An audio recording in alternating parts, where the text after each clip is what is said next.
न' सफैनाया बारा गोबाव जायाखै इउनाइटेड फराम अफ एक्स एनडिएफबि दिनै गायसन सानमोन नैथि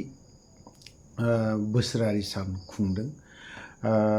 जोनोम सान फाउन्डेसन डे ना बोसोरनै कमप्लिट जाबाय दिनैनि दिनाव दिनैखौ लानानै जायखिजाया बाथ्राया नैरैबायदि G.basumatry बिथाङाथ' UPPLनि डिपुटि चिफ नङा होमबा ओमफ्राय सानजोरां बिथाङाथ' UPPLनि MCLA नङा होमबा बिथांमोना दिनैहाय मा खालामदों बियो सोरबा सासे आफादनि गियान दै नैबे मोनसे जेनेबा सोरबा सासे आफादनि माबा मोनसे थायोब्ला सोरबा सासे आफादा माबा मोनसे खालामना होनाय बे सोरबा सासे आफादनि गियान आखल नियम नीति बियो बे आरोखि दा दिनै इउनाइटेड फराम अफ एक्स एनडिएफबि आ मोनसे मोजाङै गाजा गोमजा गायसन सानखौ खुंफुंलांबाय ना बावहाय दिनै सेरफांगुरियाव G.basumatryआ बबे नोरोगाव गोग्लैना थानानै दिनै थमफ्ला नुजाफैखोथाय एक्स एनडिएफबि वेलफेयार एसोसिएशन दाफैनायाव थमफ्ला नुजाफैखो बबे हाखराव गोदोसोना थायामोनथाय 4 बोसोर नङा होमबा दिनैसो सिरि मोनखांदों नैबे डिपुटि चिफ G.basumatry UPPLनि डिपुटि चिफ बेफोरबायदि मानसिया लेथ्रा दिनैनि दिनावसो बियो एक्स एनडिएफबिनि सिमां नुफैदों एक्स एनडिएफबिआ दिनैहाय जाय सेंग्राफ्रा दिनै 4 लाखखौ मोनैनि थाखाय फाग्ला बायदि मिडियानो माबा माबि बेफोराव दिनै गोब्रामबाय थादोंमोन बुंबाय थादोंमोन दिनैसो बबे जायगानिफ्राय मैखुम बेरनायफोरबायदि थुब्ला नुजाफैयो बिलाय सोर बिलाय G.basumatry माखौ लानानै नोंलाय डिपुटि चिफमोन बै 2025 खौ लानानै नोङो खालामफैदों नामा एक्स एनडिएफबि वेलफेयार एसोसिएशन दाफैनायनि सिमां नुदों by x NDFB welfare association सेंग्राफ्रा मा जागोन नोंसोरनि पावारा जुदि 2025 आव फैयाब्ला मा जागोन बेखौ सान बेखौ सिन्ता खालाम आं जुदि डिपुटि चिफ जाफिनो मोनाब्ला आंनि सेंग्राफ्रा मा जागोन आं एक्स एनडिएफबि वेलफेयार एसोसिएशन दानायनि सेंग्राफोरनि लाइफआ मा जागोन ओइ गोबिन्द नोंनि बै समा थांबाय नोंखौ जोङो नोंनि जाङियाबो सुना होनोल' बाखिमोन नोंनि दुगैनाय नोंनि फायखानायाव दै रोगाना होनाय नोंनि दुगैनाय दै रोगाना होनाय बे दिना थांबाय दा गैला बेफोरबायदि दिना गैलालै सिदा सिदि बाथ्रा नोंनि बे टिकेट मोननाय नङा बेखौ साननानै नैबे एक्स एनडिएफबि वेलफेयार दाफ्लानानै होनाय बा माबा मोनसे खालामना होनाय सोलिया बिदिया गैला बे दिना थांबाय नों सानदों नामा G.basumatryआ एक्स एनडिएफबिनि रिहेबिलिटेशननि बाथ्राखौ बुंफ्लानानै होयोबा आंजों फैगोन बे गैला ललिपपखौ देखायनानै न' जाफैदो बाबु नैबे चक्लेटखौ जादो न' 10 थाखानि जाहैदो न' होननानै बेफोरबायदि होनानै जाहैग्रा एक्स एनडिएफबिनि सेंग्राफ्रा थानो हागौ सोरबा उफाय गैया थांनो हागौ कयेकटा जिनिसखौ माबानायनि थाखाय किन्तु गासैबो नोंजों गैया नोंजों 1% बो गैया G.basumatry जायफोरा थांदों दिनै जायफोरा बिबान लानानै दङ नोंसोरजोंनो दङ बै समावबो नोंजोंनो इलेक्शनावबो नोंजोंनो दाबो नोंजोंनो बेल'सो दङ बाद बाखि रावबो गैया दिनै नुदों इउनाइटेड फराम अफ एक्स एनडिएफबिनि केडारफोरखौ माबायदि फैदों नोंसोर दिनै डिस्ट्रिक्टखौ दाना होनाय सिमां नुदों दासो सिमां नुदों एक्स एनडिएफबि वेलफेयार एसोसिएशननि डिस्ट्रिक्ट दानायनि सिमांखौ दासो नुदों G.basumatry 4 बोसोर नों बबे खनायाव बबे हाखराव उन्दुना थाया बबे फायखानायाव उन्दुनानै थाया बबे लैथोआव गब्रनानै थाया नोङो बे सानजाराङाबोथ' प्रमद बर'खौ केस होलायनो हागौ बियो 4 बोसोर बबेयाव उन्दुनानै थाखो नोङो बबे बिल्डिंआव बबे एसि रुमाव बबे बेसेबां स्टार हटेलाव उन्दुनानै थाहोनानै दिनै सिमां नुखो लाजिनाय मोनाखै एसे लाजिनायखौ दोन नोंसोरनि बे लाजिनायखौ दोनथ' नोंसोरनि बे इलेक्शना दोनथ' बाद हो नोंसोरनि बे साननैसोनि थाखाय जेब्ला पावाराव फैगोन बा थिफुदला लेबेलानो लाजाया माबा मोनसे बाथ्रा बुंनाय थिफुदला हा बेफोरबायदि थिफुदलाया सोलिया जिखियानो जाया मानो 2025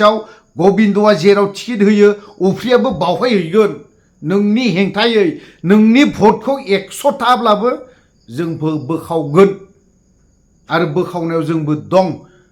सोरबा सासे केन्डिडेटब्लाबो निर्दलियानो जा जियानो जा 7 मानसिखौ आङो सायख'नानै दोनदों बिसोर 7 मानसिनि एगेन्स्टआव 100थाब्लाबो भटखौ आं बोखावनानै होगोन आंबो थाखा फैसा गैया आंहा जानो हागौ 100थाल' मोननो हागौ थेवबो बिनि 100था भटखौ आं बोखावनानै होगोन गबिन्दआनो जा फेरेंगायानो जा प्रमद बर'आनो जा नोंसोर बायदिखौ जोंनि बर' समाज बर' रायजोआ बारा मोजां मोनला दा 4 बोसोर नोंसोरो थांबाय एक्सपायार जाबाय नुबाय नोंसोरनि जों 4 बोसोराव खामानि मावनायखौ मा मावदों मा डेभेलपमेन्ट मावदों सोर एनडिएफबिआ दिनैहाय एनडिएफबिआ दिनैसिमबो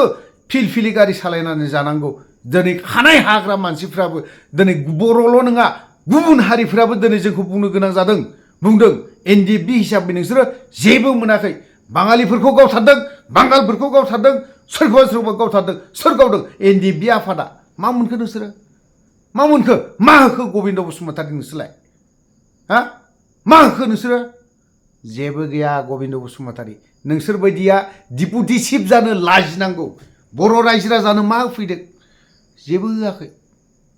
होआखै एथ'रा थिफुदला बाथ्रा बुंनानै जेबो लाब गैया गबिन्द बसुमतारी नोङो नैबेखौल' सान आं खुला-खुलि बाथ्राखौ बुंगोन आसि थुयै बुंदोलै गबिन्द बसुमतारी नोंसोर बायदिखौ जों गबिन्द बसुमतारी होनोबा लाजिलाय लाङो मालाबा समाव दिथारनाङो जोंनि बायदिसिना बाथ्राफोरखौ गोसोखांबा नोंनि बै समाव एनसि केम्पआव जों मा खालामाखैलै नोंसोरखौलाय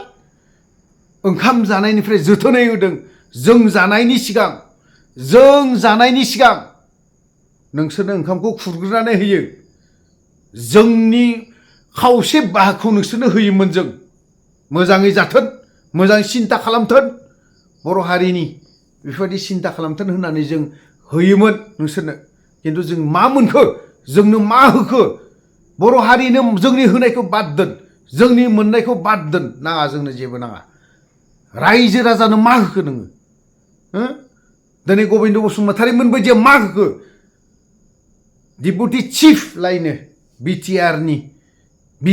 डिपुटि चिफ नै बिसोरो एनडिएफबिनि सेंग्राफोरनि अट' रिक्सा सालायना जानायनि मिनि खुसि आं एसि रुमाव थानो मोनबानो जायो बे सिन्ताधाराल' जेबो गैया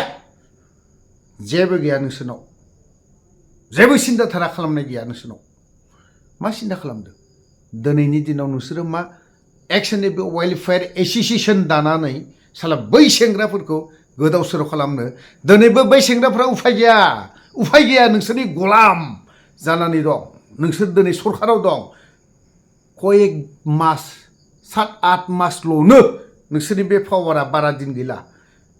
गबिन्द बसुमतारी हिसाबै डिपुटि चिफ हिसाबै नोंसोरो एसे सिन्ता खालामदोंना खालामाखै गबिन्द बसुमतारी निर्मला दिनैहाय थांनाय बोसोराव नोंसोरनि इउपिपिएलनि जानानै गेलेदोंमोन जेनदों बियो दिनै मानिसिम बावहाय इलेक्शनाव पलिटिकेलि मानो बिखौ होखो नोंसोरनाव गोरों मानसि गैयामोन राजु नार्जारिया बिराद गोरों मानसिमोन बिखौ होनो हायामोन चन्दन ब्रह्मआ दिनै नोंसोरजों थांदों दिनै होनो हायामोन चन्दन ब्रह्मखौ नोंसोरो इउपिपिएलआ होनो हायामोन गबिन्द बसुमतारी नों दिनै गेलेनो हायामोन बे जायगायाव बाइ इलेक्शनाव नोंसोरो दिनैहाय खयथा एजेपि दं बिजेपि दं आरो सोर दंबावो नोंथांमोना ज' जानानै दिनै स्टेटआवबो सरकार बावहायबो सेन्ट्रेलावबो नों गेलेनो हायामोन आरो बिनि जायगायाव सोरखौबा होनो हायामोन निर्मलनि अनगायै निर्मलाल'नो बिराद मोजां काउन्सिलावनो जेननाय मानसि बेफोरखौ मानो होनांगौ जाखो नोंसोरो बिनि अनगायै गुबुन लिडार गैयामोन गुबुन दैदेनगिरि गैयामोन इउपिपिएलआव राजु नार्जारिखौ होनो हायामोन आरो बिनि अनगायै चन्दन ब्रह्मखौ होनो हायामोन चन्दन ब्रह्मआ दिनैहाय नोंसोरनाव थांदों एफा मोजांनो मानो होनो हायाखै तो जिखियानो जाला गोलाव बाथ्रा बुंदों गोलाव खोथा बुंबाय गिदिर कयेकथा बाथ्राया गबिन्द बसुमतारिया जुदि लाजि मोननानै लाब गैया नोंसोरखौ जोङो दाउदै बायदि अननानै जोंनि दाउदैखौ 50% नोंनो होनानै जों 50% जादोंमोन बै एनसि केम्पआव सेकेन्ड बेटालियन एनसि केम्पआव नेशनेल काउन्सिल केम्प बे केम्पआव नोंसोरखौ जोङो दाउदै बायदि अनदोंमोन दिनैनि दिनाव नोंसोरखौ दाउदै बायदि अननानै जेबो लाब गैया नोंनि दुगैनाय नोंनि फायखानायाव खिनायनि दैखौ रोगानानै होनाय ओंखाम जानायनिफ्राय रोगानानै होनाय मा लाब थाखो जोङो रायजो राजानि दिनै मा बेनिफिट होफैनो हादों नोंसोरो मा मुलाम्फा होफैनो हादों नोंसोर जेबो होफैनो हायाखै नैबे प्रमद डिपुटि चिफ गबिन्द बसुमतारि गाद्दारिमोन प्रमद बर' गाद्दारि थगायसुला जातिखौ थगायग्रा फानग्रा फैगासिनो दं गाबोनो नोंनि माखासे बाथ्राया सोर बुंदों सुनिल बेंगा सारा माखासे बाथ्रा नोंनि हेंथायै बाथ्राखौ बुंदों बेयो गोमनो थांगासिनो दं तो लोगोफोर गोलाव बाथ्रा बुंबाय गबिन्द बसुमतारिनि माखासे ससेब्लाबो बाथ्रा बुंनाय लाजिदोंना लाजियाखै बियो गबिन्द बसुमतारिया लाजि रोङा बियो मालाबाबो लाजि रोङा बियो आरो जेनगोना बियो रोखा जानानै दं जोंनि इउनाइटेड फरामनि माखासे बाथ्रा बुंनो फैदों आरो एक्स एनडिएफबिनि सेंग्राफोरनि 4 बोसोर बबे जायगायाव थाखो बियो लाजि रोङाखै नोङो गबिन्द बसुमतारि डिपुटि चिफ बिटिआरनि लाजि रोङाखै नोङो एबसुनि मानसिफोरजोंनो मिनिजादों बाहायजादों नोङो एबसुनि मानसिजों बाहायजादों नोङो इउपिपिएलनि मानसिजों नों बाहायजादों गबिन्द बसुमतारि नोङो बाहायजादों जायनि जाहोनाव दिनैहाय 4 बोसोर दिनै सरकारा थांबाय प्रेसार होनो थाखाय एक्स एनडिएफबि वेलफेयार एसोसिएशन दादों खय मास दंबावो 2025 फैनो खय मास दंबावो आरोबाव दासो एक्स एनडिएफबि वेलफेयार एसोसिएशन दानायनि सिमां नुदों 4 बोसोरखौ नों बबेयाव उन्दुना थाखो दे जेबो बुंनो हायासै जेबो मावनो हायासै प्रेसार ग्रुप हिसाबै सरकारखौ प्रेसार होनो थाखाय दादलायना होलायनांगौ आं लाजिनानैनोबा आं डिपुटि चिफ बिबाननिफ्राय थल्ल' ओंखारगौमोन आं गबिन्द बसुमतारि नों बायदि लाजि रोङि गबिन्द बसुमतारि इउपिपिएलनि डिपुटि चिफ लाजि रोङि जों नोंनि जाखिनि बाथ्रा बुंनाय थख' बुजियोलै मोनथियो लाजिनोबो ओंखारदों आं गबिन्द बसुमतारि आरो सानजारां नोंसोरखौ लाजिनो ओंखारदों मा होदों दे सोर साबसिनो नोंसोर सानैया पावाराव 4 बोसोर थाबोदों 4 बोसोर मा होदों एनडिएफबिनि सेंग्राफोरनो अट' रिक्सा सालायना जानानै दं हाजिरा मावना जानानै दं बेंगलार बायदियाव सोरनिबा कम्पानियाव मावना जानानै दं मा होदों 4 लाख होनानै दिनै जोब्बाय दायथ' जोब्बाय बेखौ सानदों नामा बे नङालै जायनि जाहोनाव हिमन्त बिश्व शर्माया दिनै बुंनो गोनां जादों एनडिएफबिफ्रा दिनैहाय जेबो मोनाखै जायनि जाहोनाव दिनै प्रमद बर'आ दिनै बुंनो गोनां जादों गबिन्द बसुमतारि आरो फेरेंगा बिथांमोननोनो दायथ' होदोंमोन जेबो मोनाखै बे खोथाखौ दिनै प्रमद बर'आ बुंनो गोनां जादों लाजियाखै प्रमद बर' नोंसोरो बेखिनि बाथ्राखौ बुंनो बिएलटि समाव हाग्रामाया दिनै रोखा बाथ्राखौ बुंदों रोखा खामानि मावदों बिएलटिफोरनो माखासे केसखौ फोजोबनानै होदों माखासेखौ दिनैहाय कयेकजननिखौबो दिनै गोबांनिखौबो फोजोबनानै होदों एक्स बिएलटिफोरा दिनै बुंनो हाया आंनि केसखौ फोजोबाखै बिएलटिआ हाग्रामा महिलारिया आंनो दिनै बेफोरबायदि होआखै रावबो बिएलटिआ बुंनो हाया रावबो एक्स बिएलटिफोरा दिनैहाय आंनो एपइन्टमेन्ट लेटार फैयाखै बे खोथाखौ बुंनो हाया जों खबरबो लादों दिनै एनडिएफबिनाव रावनियावबो बिएसएफनो एसएसबिनो सिआरपिनो पुलिसनो माबा माबि XYZनो बिदि एपइन्टमेन्ट लेटार रावनोबो फैयाखै दिनै एक्स बिएलटिफोरा बुंनो हाया आंनो सोरबा सासेनाव दिनैहाय खुनब्रै खुनबा दिनै फैदों हाग्रामा बेफोरबायदि खामानिखौ मावदों आरो बेजों लोगोसे बिस्वजित दैमारि सारनिबो कन्ट्रिबिउसन दं नैबे बिटिसि एकर्ड समावहाय बिस्वजित दैमारि सारनि कन्ट्रिबिउसन दं दिनै जोंनि बेवहाय प्रमद बर' गाद्दारि थानायखायनो थगायसुला जाथिखौ फानग्राखायनो जोंनि बे एनडिएफबिनि जाखिनि एकर्ड मोजां जायाखै बियो बे खोथाखौ आं रोखा बुंगोन तो लोगोफोर गोलाव बाथ्रा बुंबाय गोलाव खोथा बुंबाय बावहाय जुदि सोरनियावबा देहायाव नांनाय बायदि खोथा जादोंब्ला नांहैदोंब्ला आं बिथांमोननाव क्षमा बा निमाहा बिनाय थाबाय। बाय इलेक्शन सफैगासिनो दं। रायजो राजाया आं बेखौल' खावलायगोन, गामि ओनसोलनि जाखिनि रायजो राजाफोर बिथांमोना सादा सिदा पलिटिक्सखौ जेबो रोङा बिसोराफोर, नों आंहा जा थाङो बेखौनो हय होननानै साननानै लायो। खिन्थु भटखौ गावबा गावनि गोसोजों साननानै हो, आं बेखौल' खावलायगोन। उमुगाव हो बेखौ आं बुङा। नोंथांमोना जाय पलिटिकेल बबे मोनसे पलिटिकेल हान्जाया जों बर'नि थाखाय बै समनिफ्राय मोजां खामानि मावदों बै बे पार्टिनोसो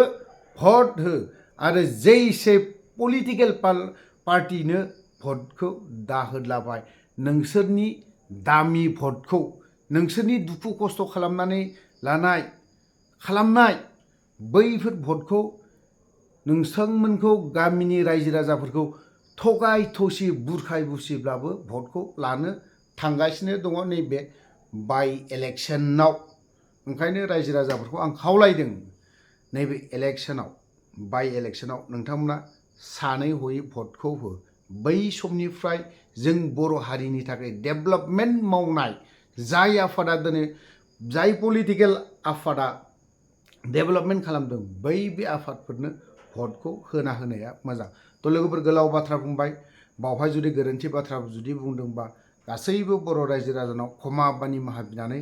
आं बावहायनो दोनथ'बाय। तो लोगोफोर आं भिडिअखौ बाला गोलाव खालामनो सानाखै, बावहायनो दोनथ'बाय। जय बर' हारिनि।